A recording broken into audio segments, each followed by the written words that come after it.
entendiéndole. Pregunten. Doctor, es evidente toda la experiencia con unos casos que por el comportamiento y todo esto ya son perfectamente diagnosticados por toda la historia. Pero ¿qué sucede y qué experiencias hay con esos incipientes que apenas empiezan a tener rasgos? ¿Hay alguna expectativa de tratamiento o de ayuda a los que no tienen los rasgos que usted nos presentó hoy? O sea, ya no rasgos, sino un diagnóstico tan claro y sensible. ¿Qué pasa con esos que apenas empiezan a perfilar? Es decir, yo pienso que tienen que tener como regla, ahí sí, así. Yo pienso que la regla fundamental que usted tiene que tener es 3 o 4 criterios. Uno, si es una persona mayor de 18 años, con absoluta seguridad tiene antecedentes. ¿Sí? Si los antecedentes, para mi manera de pensar, van a estar relacionados de acuerdo con la gravedad y con la minoría de edad. No es lo mismo que lo hayan hecho a los 12, que lo hayan hecho a los 10 o que lo hayan hecho a los 6.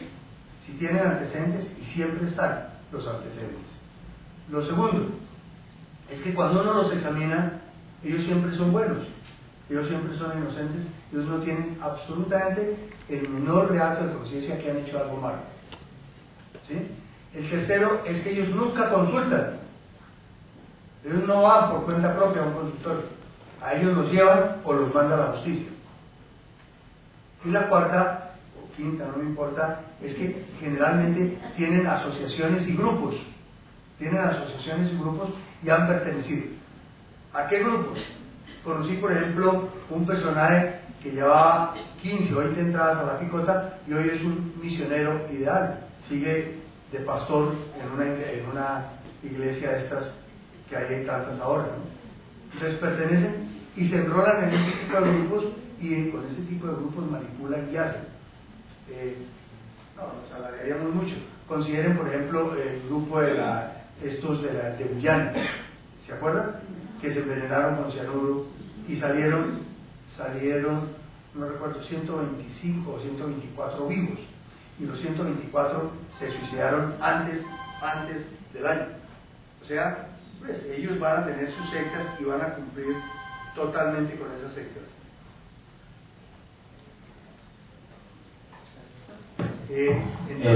Pero le quedé viendo la respuesta grave, la que quiero, ¿no? ¿Qué puede uno hacer? ¿Qué puede uno hacer, Dios mío? Es decir, si encuentra uno el antecedente, si encuentra que ya tuvo dificultades escolares, si encuentra que fue incorregible, si encuentra que ha robado, que ha hurtado, que ha metido un incendio, ¿sí? O una cosa de esas, yo diría que si de pronto alguien fuera capaz, una vez yo hice un proyecto de eso sobre las granjas protegidas, ¿no? Venga, no pare, otra historia. ¿Recuerda? Dmitri Fedotov fue un ruso que vino en el año 60 y pico aquí, que tenía, en ese momento era el presidente de la Academia de Ciencias de Moscú, no era ningún, y tenía remedio para todo. Y en una famosa conferencia que hizo en la Javeriana, apareció la pregunta precisa y le dice, bueno, señor profesor, ¿y cuál es el tratamiento que ustedes tienen tratamiento para las personalidades sociopáticas en esa época? Digo, sí, claro que sí, tenemos tratamiento. ¿Cuál era el tratamiento? Trabajos programados por tiempo indefinido. Entonces me imagino que les ponían una argolla en Siberia y los ponían a partir roca hasta que se fueran. De resto no hay absolutamente nada.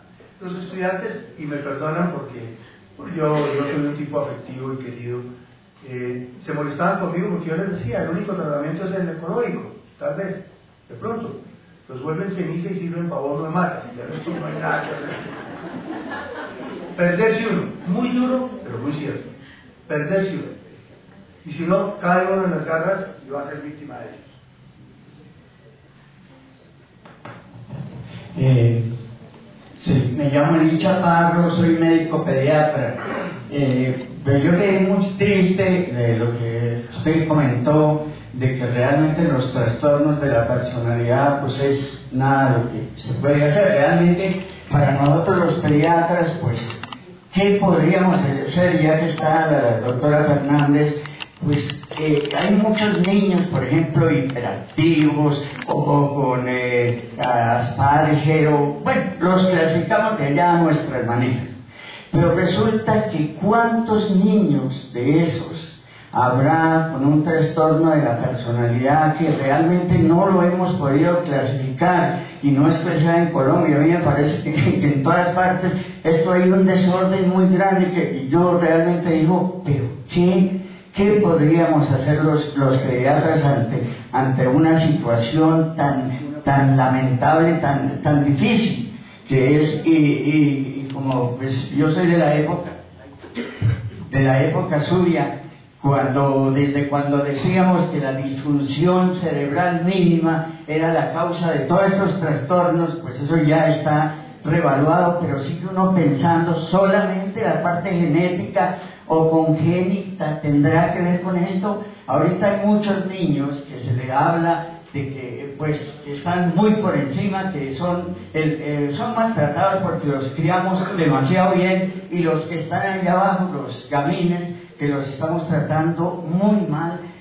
¿Será que esos factores de todas maneras tendrán alguna influencia en esto? Muchas gracias. Yo le agradezco infinitamente la pregunta y el comentario, pero ojo, dentro del grupo de los trastornos de personalidad, yo no he hablado sino de uno, de los antisociales. Entonces, del resto todos tienen posibilidades, ¿sí? El DSM-5 trae 5 grupos, y estos son los antisociales. Los antisociales son el problema, como trastorno de personalidad. Con los rasgos, ustedes van a tener la obligación, nosotros vamos a tener la obligación de fomentar deporte, fomentar escolaridad completa, fomentar familia, fomentar principios, religión, civismo, urbanidad, todo eso va a servir. Todo lo que sea psicoeducación va a servir en los trastornos de personalidad, más no en estos que son los antisociales. Entonces, no vayan a decir, Dios mío, que el Taborda dijo que hay que quemar a todos los trastornos de personalidad, porque no habría hornos crematorios. Se dice que en los trastornos y en los rasgos se pueden encontrar en población hasta el 23%, con rasgos, ¿recuerdan? Pero esos rasgos se vuelven trastornos psicopáticos es cuando son inflexibles, cuando se presentan a temprana edad, cuando no se pueden corregir, cuando tienen la impulsividad y cuando tienen la violencia. Entonces cambia. En los otros sí, claro que hay que hacer los tratamientos. Y dentro de esos tratamientos, yo pienso que lo que más sirven, nosotros los viejitos, es primero familia, y en la familia afecto, segundo deporte, tercero socialización a través del deporte, y cuarto una educación continuada, adecuada. Ahora sí, yo le dejo que la doctora... Sí, no, yo coincido perfectamente con lo que comenta el doctor Taborda. Realmente nosotros los psiquiatras infantiles compartimos la misma preocupación que expresaba el doctor por parte de pediatría. Sí, son unos niños en los que en verdad uno sí pues como que se entristece, digamos, y se desmoraliza de alguna forma, porque como decía el doctor Taborda, de verdad que desde muy niños ve uno que no experimentan ningún tipo de culpa, no son empáticos, no nota uno que en verdad sientan como afecto ni siquiera por su familia muchas veces. Pero digamos que en términos de no desmoralizarnos del todo y digamos, como dice el doctor Taborda, no echarlos a todos pues a los hornos crematorios, yo pensaría que la postura sí debe ser mucho trabajar en familia, en la familia, y pues sería ideal que cada vez se fortaleciera más el tema de la atención primaria en salud. Yo pienso que si tuviéramos mayores fortalezas en ese aspecto, podríamos trabajar mucho más efectivamente sobre este grupo de población de niños, porque es que realmente cuando ya llegan a donde el psiquiatra infantil generalmente ya han pasado por muchas otras instancias, y yo siempre digo que cuando llegan a los consultorios nuestros ya están, digo yo siempre coloquialmente, toteados, o sea, ya los recibimos cuando ya se han agotado todas las instancias, y los papás traen, digamos, como la ilusión de que uno como psiquiatra haga magia en un niño en el que en realidad, digamos, no encuentra muchas veces que ofrecer. Pero yo sí estoy de acuerdo en en la medida en que favorezcamos, digamos, como todo este tipo de cosas que ellos no logran introyectar tal vez, pues por lo menos estamos haciendo algo, a no hacer nada y a como a no darles, digamos, ningún tipo de esperanza. Que la función del pediatra debe ser coger a los padres para que se dediquen a ser padres y educarlos, eduquen a los niños. La única manera como uno conoce a los hijos es conociendo los amigos de los hijos. Yo fui una alcahueta toda la vida, ¿sí? Así como para invitar a alguien en mi casa, me tocó estar ya en tercero o cuarto de medicina y un día le comenté a mi papá que iba a llevar a alguien a almorzar. Y las hijas mías, de pronto aparecían 10, 15 niñas de segundo o tercero primaria en mi casa y todas se quedaban. Entonces siempre fui con pinche y sigo siendo con pinche de ellos. Es la única manera como uno conoce a sus hijos. Entonces, en la medida en que uno tenga una comunicación adecuada con sus hijos, en la medida en que uno tenga una relación afectiva con sus amigos y los amigos de los hijos, que habrá buenos y malos. ¿Qué tal ese pobre padre que plantea Anton, que dice, es que mi pobre hijo es como la esponja al agua, se chupa absolutamente todos los problemas y todas las dificultades graves que tienen los vecinos y los amigos? Era una absorción de todo lo negativo, no cogía absolutamente nada de lo bueno. Pero si conocen, si lo apoyan, si participan, si funcionan, se van a evitar 10.000 dificultades. Yo no he encontrado nunca una persona que haya llegado a mi consultorio a decirme, mire doctor Taborda, yo estoy aquí porque mi papá me sacó corriendo de una sala de billares, porque mi papá me sacó las mechas de una cantina, porque mi papá me regañó porque yo llegué a las 11 de la noche a la casa. No. ¿Sabe por qué estoy aquí, doctor? Porque yo chalequeaba a mi mamá y no se daba cuenta. Porque yo falsificaba las libretas del colegio de la firma de mi papá y no se daba cuenta. Porque yo ponía absolutamente todas las cosas y los padres nunca supieron. Un amigo, estoy almorzando y un íntimo amigo mío, paisa, un hombre inteligente, me llama y me dice, Luis Carlos, necesito que ya vos vení a verme que tengo un caso del berraco con un hijo. Y dije, no, listo, me voy a verlo. Me fui a verlo y encontré un King Kong sobrado elote, un Charles Atlas con el pelo por aquí, envidiable, no es efecto Charles, con un pelo así rozagante, y bueno, y quiero tomar, y dije, no, es que, mira, a mí me da la impresión de que este berraco está metido en drogas. Y bueno, y siguió echando todo el cuento. Entonces, ante el desespero del papá, médico, ilustre médico, hijo de médico, bueno, y le digo, bueno, Alfonso, ¿y cuánto tiempo lleva este problema?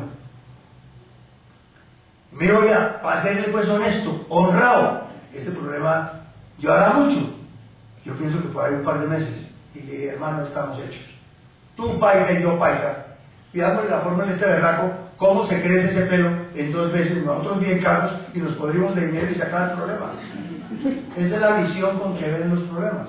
Entonces así no hay absolutamente nada que ver. La doctora Márquez y una doctora por acá también nos levantó la mano y el doctor Yamuri.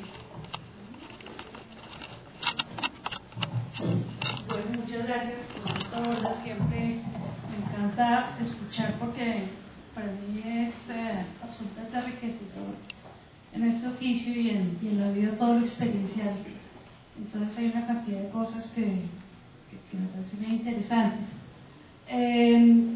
La esposa de un psicoanalista norteamericano muy conocido, Otto Kemper, su esposa Paulina, no sé si es esposa o ex esposa, no, Paulina Kemper, junto con la doctora, trabajaron mucho en el tema de cómo sostener el concepto de trastorno de personalidad en los niños.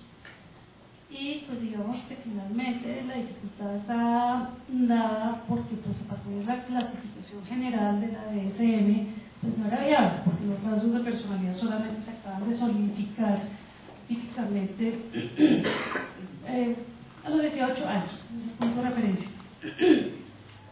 Pero evidentemente lo que encontraban era que si uno nacía con pues bajo el temperamento y el carácter, con una serie de rasgos que tendrían a hacerse más fuertes o a conectar de diferentes maneras con otros rasgos, y que evidentemente eso tenía un peso grandísimo para ir estructurando, haciendo los cimientos de la personalidad, pero que definitivamente cualquier ser humano, como cualquier cosa que se esté armando, solamente puede asirse y puede tomar forma de acuerdo a lo que lo contiene o no lo contiene.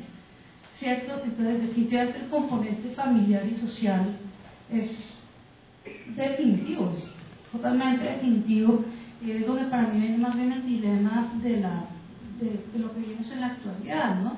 De un mundo rápido, de un mundo que delega, de un mundo que no tolera la espera, de un mundo que es egoísta. Entonces uno siente que estos rasgos tienden a ser predominantes y que cada vez solo los rozan más personas de diferentes edades con esta situación que vuelve la vivencia o la convivencia pues un poquito en atención. Tuve la oportunidad de ver a un niño que llevaron a los 8 años con una reacción muy fuerte porque el papá militar lo mandaron fuera de la casa y él desde muy pequeño comenzó a sentir que él era quien más o menos sufría la función del padre, teniendo un hermanito más pequeño. Y eso fue dramático, hizo como una reacción depresiva, pero siempre cargado de mucha rabia. Y con el paso del tiempo se encontró que había una dinámica familiar absolutamente alterada, totalmente alterada, con un comportamiento muy pasivo de la madre, muy nada contenedor de las fantasías normales que tienen los niños en esta etapa. Y este niño comenzó a presentar dificultades de violencia en el colegio y siempre las justificaba, ¿no? Que es que como su papá se fue, entonces le arrancó los dientes, ¿no? Que es que me miró, entonces no tiene por qué mirarme. Y este niño hizo un cese de terapia como 2 años después, todo este tiempo acompañada siempre por la mamá.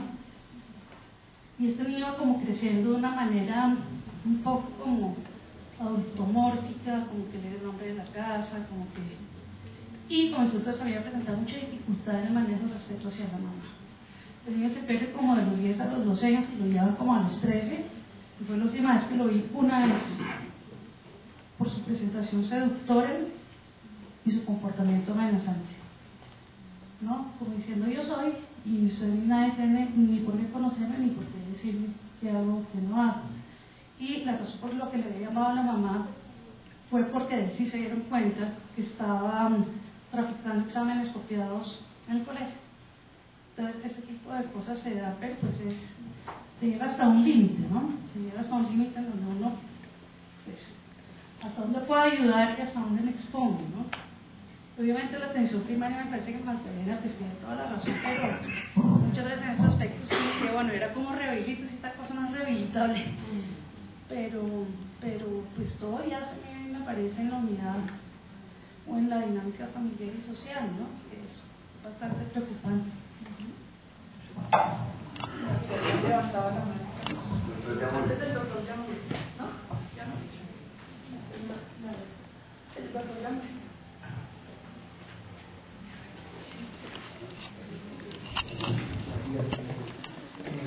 Bueno, yo quería hacer un poco de énfasis en lo heredable de la sociopatía. ¿Cómo van a consultar por un niño un sociópata si debe estar admirado de que su hijo hace lo que él siempre quiso hacer? O sea que el problema de intervención familiar es mucho más complejo, porque si fuera una familia sana, relativamente, queda el psiquiatra en una encrucijada, decirle a los 5 o 8 años, cuando ya hay comportamientos excelentes, su hijo va a ser un problema. Entonces el ejemplo es el psiquiatra. Hacer que la familia acepte es muy complicado, y además cómo puede uno condenar a la familia que va a tener un crápula toda la vida cuando ya tiene una evidencia, que no a los 3, pero si ya tiene un comportamiento adolescente, que es cuando llegan, no es porque les preocupe muchas veces el niño, sino porque no saben qué hacer con él. Entonces, en un entorno de sociopatía, estimulado por sociopatía, crece un sociópata y ningún deseo de cambio. Generalmente el problema es el cónyuge que no viene con la sociopatía genética, pero sí con su dificultad para escoger a un sociópata como para ser su pareja. Que es para reforzar esa partecita donde tiene que ser la madre naturaleza la que trate de ayudarse a saber que hay algo que hacer. Ojo, insistir en que antes de los 18 no podemos acabar de hacer el diagnóstico. ¿Sí? A los 17 años y 365.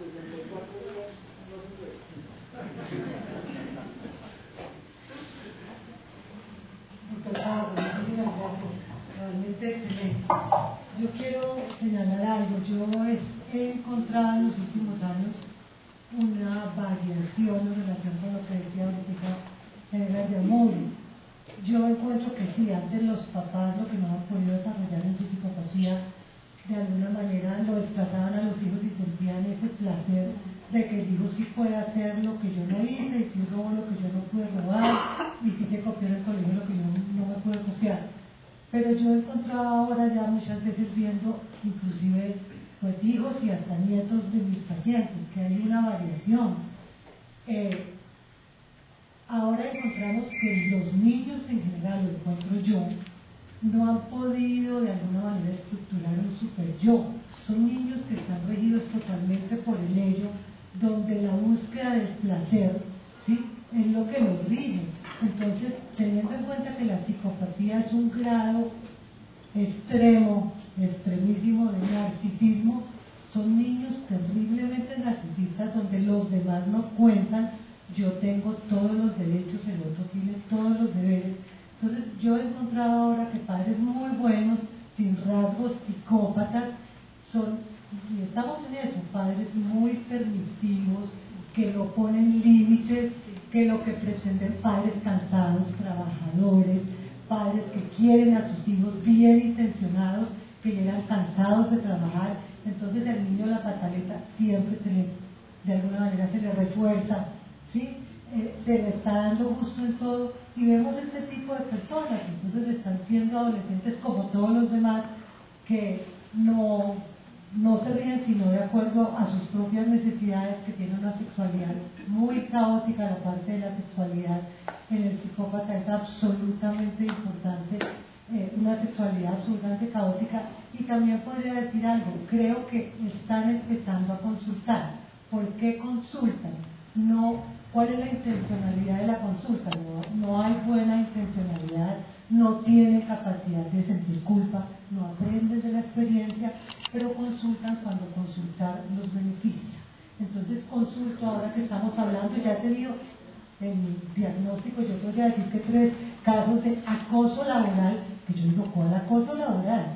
Entonces ahora con las nuevas leyes es buscando, a ver, diciendo, yo tuve que ir al psiquiatra de cómo mi jefe me estaba persiguiendo. Yo digo, el jefe perseguidor, es un psicópata. Entonces están consultando cuando eso, y seguramente han consultado siempre, les trae beneficios. Yo no he visto, no tengo la experiencia que tiene el doctor Tabola de cárceles y estas cosas absolutamente, diríamos, más dramáticas y tan comunes y tan importantes, pero tal vez lo vemos ahora en política. Caramba, cuánto psicópata, mentiroso, manipulador, malintencionado. Ahora, esto se está saliendo de manos. La parte preventiva es absolutamente importante. Eso quería decir. El doctor acá.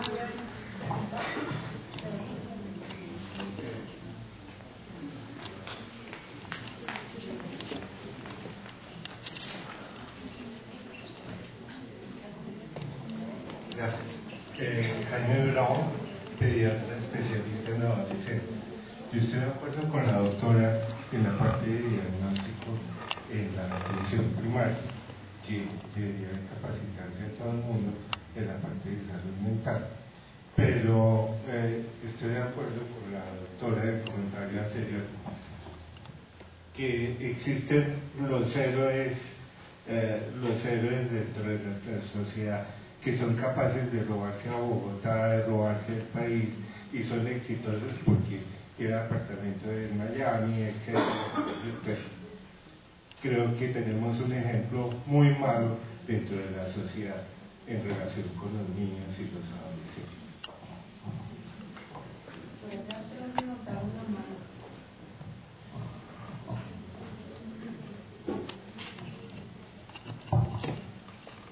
En complemento de lo que dijo el doctor y de una conversación que teníamos en el doble antes de entrar a la conferencia, relacionada con el problema que hay realmente epidémico del robo institucional, empresarial, bueno, es que está reflejado en una serie de noticias que son de opinión pública. Ya como el índice de transparencia se ha reducido del 65 o 70% que teníamos hace 10 años a un 35%, ¿Qué análisis hace el doctor Taborda sobre esa relación de quienes actúan como sociópatas económicos y cómo se integran en la sociedad hasta llegar a una situación tan crítica como la que tenemos en este momento en Colombia? Ahí me la complicó. Pero ya le digo, para mi manera de pensar, yo hablo como Luis Carlos Taborda, si no hay justicia, si lo que hay es una impunidad ramplona, si no hay sanción, ni de la misma sociedad, como el cura de mi pueblo, que era Monseñor Rubén, les decía, si quieren les digo el nombre latín de las parejas que están preguntadas en la comarca de Cuecabana, hoy se los digo, Tabordorum Luis Carrorum, la próxima vez se los digo en español. Pero ustedes vieron, por ejemplo, los tipos que le robaron 17.000 millones y estando en la cárcel lo visitan, sale la señora embarazada, se casan y a los 2 años y pico tiene un restaurante elegante que tiene una visita con 2 días de antelación en aquí arriba en Usaquén, y la sociedad los acepta. Entonces, ¿qué vamos a pedir? Mientras nosotros no tengamos una justicia organizada, mientras nosotros no tengamos una sanción organizada, mientras nosotros no tengamos unos principios, mientras nosotros no tengamos una formación y una situación de disciplina en la casa y orden en la casa, no vamos a poder arreglar este problema. Este problema es de educación y este es un problema, pues yo le pido a mi Dios, yo soy un hombre creyente, de que pronto los nietos míos tengan una cosa mejor, si es que se ponen y en 2 generaciones somos capaces de cambiar. Pero para hacer una maratón de 42 kilómetros hay que recorrer el primer metro, si no, no se llega a la maratón de los 42 kilómetros. Entonces, mientras sigamos con este tipo de tolerancia, mientras sigamos con este tipo de indiferencia, mientras no participemos, mientras no votemos porque nos importa un carajo, entonces no tenemos derecho a reclamar que la sociedad se va a arreglar. Bueno, creo que ya no hay más preguntas, comentarios.